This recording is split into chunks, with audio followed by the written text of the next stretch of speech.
Hey everyone, I'm back, and today we're going to be talking about Four Rooms. And this movie came out in 1995, and it stars Tim Roth. And it's a film that's an anthology film. So there's four segments in the film, all done by different directors. And my main attraction to watching this movie was the fact that one of these segments was directed by Quentin Tarantino. And I was excited for that. I wasn't expecting the whole movie to be perfect, but I'll say this much. His segment was the best, and I'll get into that a little bit more later. But the rest of them, they're either kind of alright or just kind of forgettable.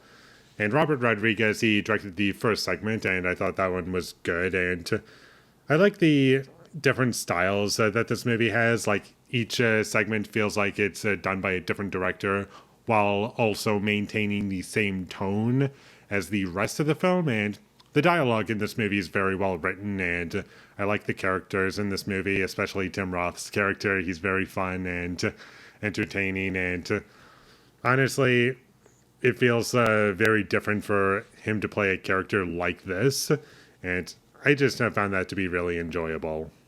And without spoiling anything, what this movie ultimately is just Tim Roth. He's working at a hotel, and he's working there for New Year's Eve, and has absolutely no idea what he's in for. And I like that as well, and the fact that he has like a zero understanding of what these people are and what's going on, and it's very funny, and the amount of chaos that comes with all this. And I thought maybe he would be trying to handle all of these characters at the same time, but it's a bit more focused than that. He only meets a handful of characters at once for each segment, and it helps keep everything focused and make it feel as though this little segment is kind of like its own story and whatnot. And I did enjoy that much about the film.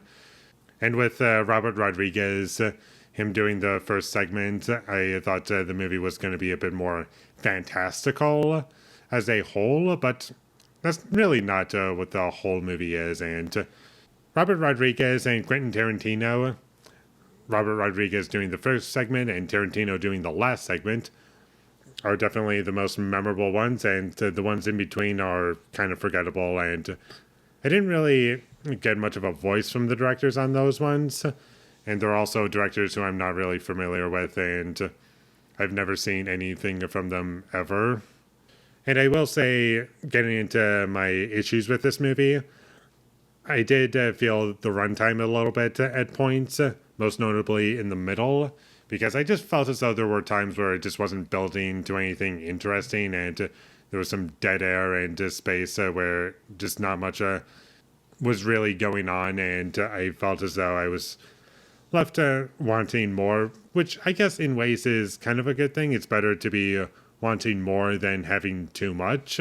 But I feel as though the last segment of this film, the Tarantino segment, is really the best example of that, because it really does end the movie on a high note, and I feel as though it definitely made up for a lot of things that I wasn't really fully connecting with. And I thought the ending for this movie was great. I loved it. And I do love the pacing, the cinematography, and just so much to love about Tarantino's segment. And I've loved all of his movies, or at least most of them. Like, the only two that I don't love at the moment would be Jackie Brown and Django Unchained, but the rest of them, I'm just going to go really quickly through these. Reservoir Dogs, I really love. I recently rewatched this, and honestly, I wasn't expecting to like it as much as I did, and I think I gave it a 9 at this point. Pulp Fiction, I loved that as well, and I'm looking forward to rewatching that.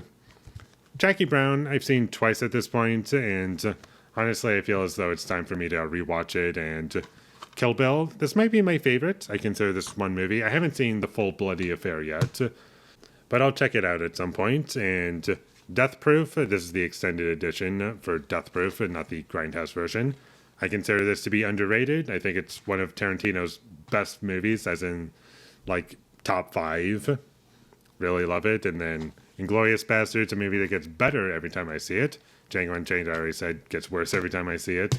Still like it, but I just feel as though it doesn't age well as much as some of the other ones. Hateful Eight, the first one I ever saw. Love that one so much, and just a great experience for me overall. I had Once Upon a Time in Hollywood. Awesome.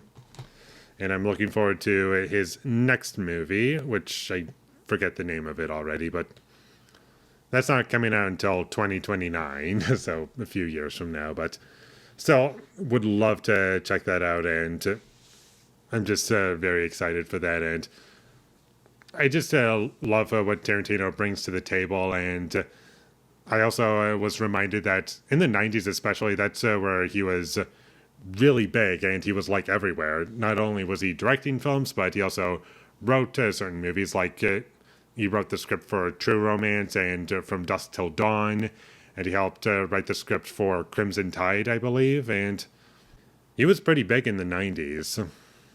And everything that I would call great about this movie is just mostly in that last segment. And honestly, I do feel as though that last segment stands on its own. And you don't really need to watch the other ones, but still, I wouldn't say you need to skip them because they're bad. It's just that they kind of pale in comparison to the last one.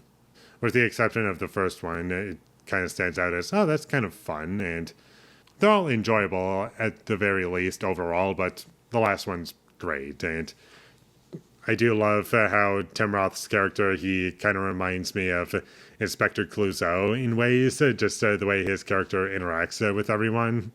I found that to be kind of funny. Also, the animated sequence for the opening credits, that reminded me of a Pink Panther movie as well. But going back to my issues with this movie, I wasn't huge on the music in this movie. I just felt as though it made the film a bit dated and wasn't really doing much for it. And the visual effects also looked dated, most notably in Robert Rodriguez's segment. And the child acting I wasn't big on, and there were moments where characters made odd choices, but really all of my issues are just in the first three segments. The last one, not so much. That's where I was kind of loving the movie. I love about 1/4 of the film, and the rest of them, it's kind of just enjoyable to decent, is how I would describe it. And that's about all I have to say about Four Rooms.